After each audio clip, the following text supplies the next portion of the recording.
Formuler les produits maison, réaliser ses propres tambouilles à la maison, c'est bien, mais les conserver de sorte à profiter de tous leurs bienfaits, c'est encore mieux. Donc aujourd'hui, je vous en avais parlé dernièrement. On va voir ensemble comment conserver ces soins, ces préparations maison, quel temps nous avons pour consommer nos réalisations en fonction du type de soins que nous fabriquons.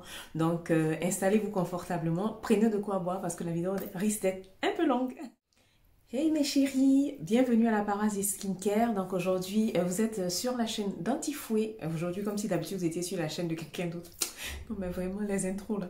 Donc vous êtes chez Antifouet. Ici on parle de soins naturels, de routines coréennes, de DIY, d'accompagnement skincare.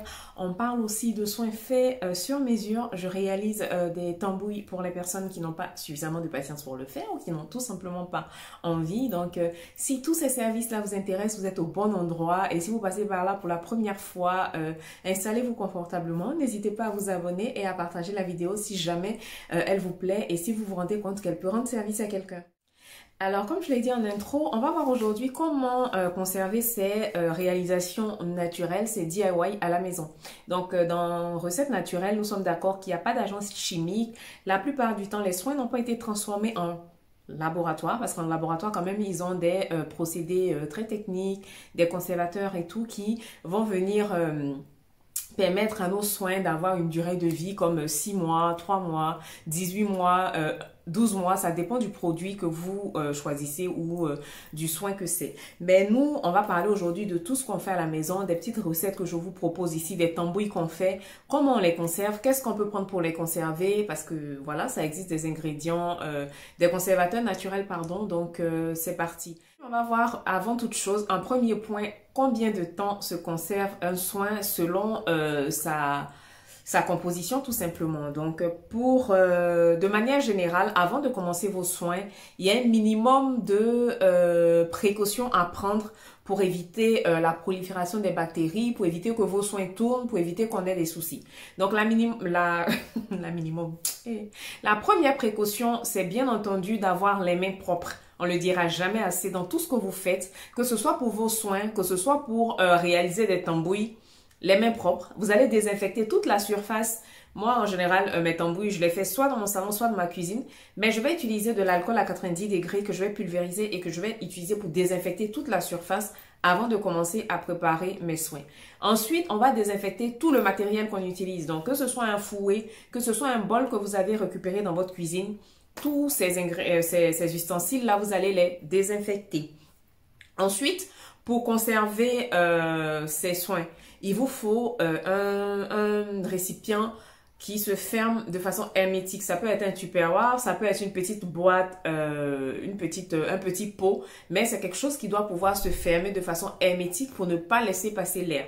Donc, une fois qu'on a réuni ces petites précautions-là, on va voir ensemble en fonction du type de composition, pendant combien de temps vous pouvez la conserver tout simplement, que ce soit au réfrigérateur ou à température ambiante. Donc c'est pas.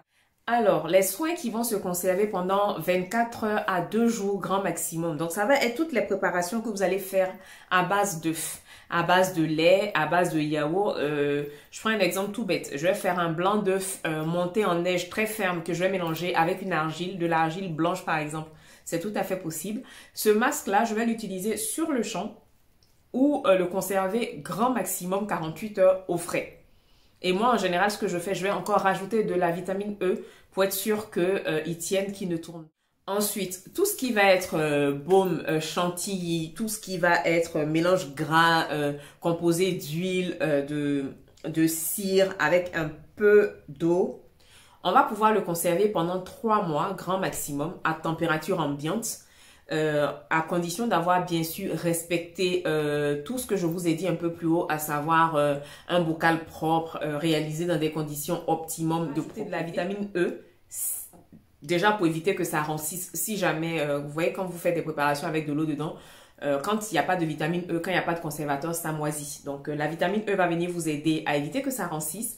Et ensuite, vous allez ajouter un conservateur. Mais pour le moment, je vous dis juste les durées de conservation. Et après, je vais vous montrer, moi, ma petite collection de conservateurs parce que, bien entendu, c'est le but de la vidéo. Il faut que je... Alors, tout ce qui va être fluide, crème, où il y a vraiment beaucoup d'eau, où on met des hydrolats et tout, c'est 1 à 3 mois. Après, pour toutes les préparations qui vont être vraiment riches en eau, que, par exemple les gels douche, les après-shampoings, les laits pour le corps où on est vraiment sur une grande quantité d'eau, c'est 1 mois de conservation. C'est pour ça que moi, en général, quand je fais mes gels douche, quand je fais mes laits maison, je préfère aller sur de petites quantités pour être sûr de les utiliser dans le laps de temps imparti. Alors, pour tout ce qui va être huile, en préparant cette vidéo, j'ai découvert qu'on pouvait les conserver au réfrigérateur. Donc ça sera ce que je vais faire dès maintenant, c'est conserver toutes mes huiles végétales au réfrigérateur. Donc les huiles végétales, elles vont se conserver grand maximum 8 mois. Après, je sais que moi, vu comment j'en consomme, limite, c'est comme si j'en buvais. Je sais que c'est des choses que je n'utilise pas. En fait, elles vont pas faire 1 an dans ma maison, par exemple.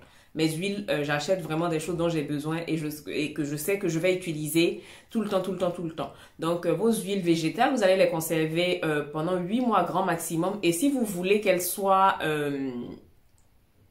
efficientes, qu'elles gardent toutes leurs propriétés, vaut mieux les conserver au frais. Voilà.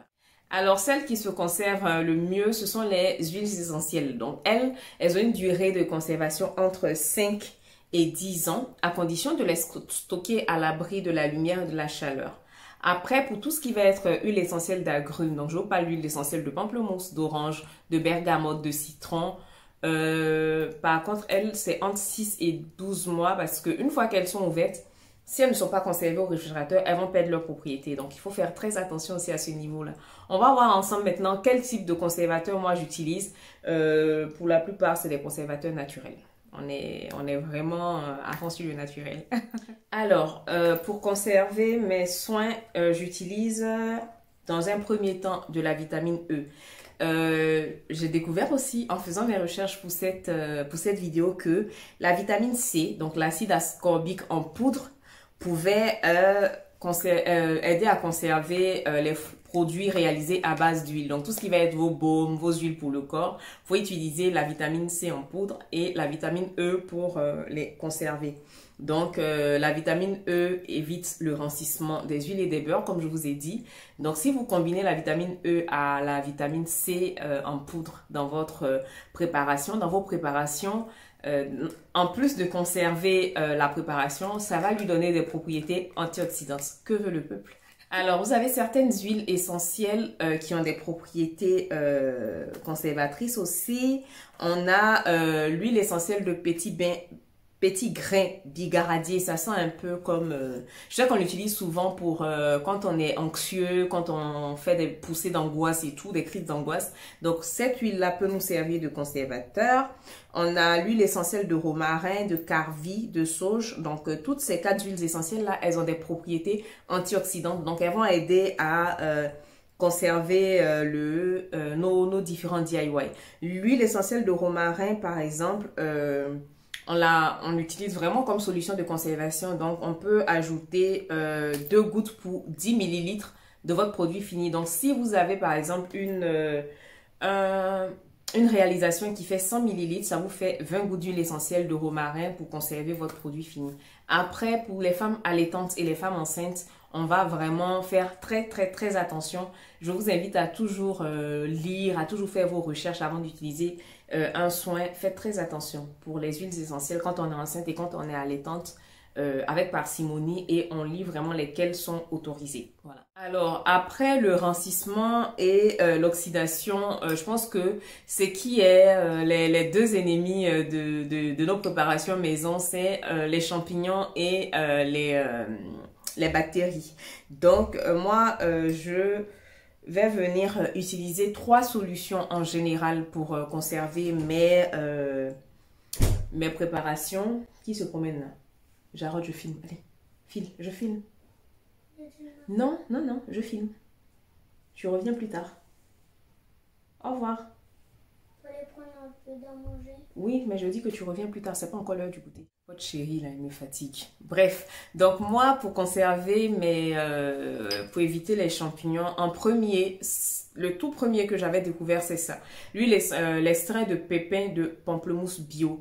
Donc lui, il est très très bien. Moi, je vais l'utiliser pour conserver les préparations où il n'y a pas de gélifiant de type la gomme Zantane, parce que j'ai remarqué que ça faisait des petites peluches, des petits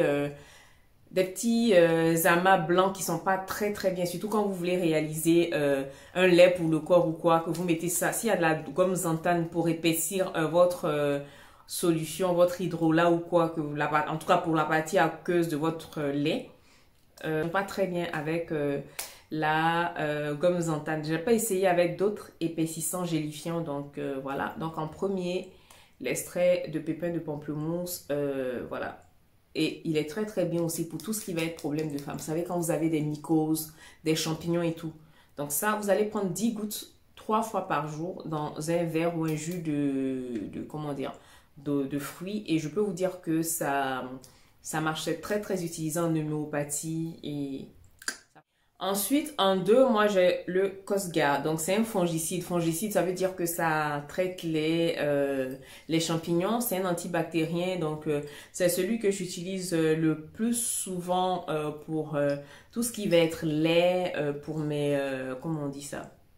Pour mes gels douche maison, pour mes mousses nettoyantes, voilà. Donc Cosgar en deux. Donc tous les conservateurs que moi j'utilise ici sont d'origine naturelle parce que ben, c'est un choix tout ça. J'ai du Le Sidal en trois. Donc c'est un conservateur aussi c'est un ferment qui nous vient de la racine de radis.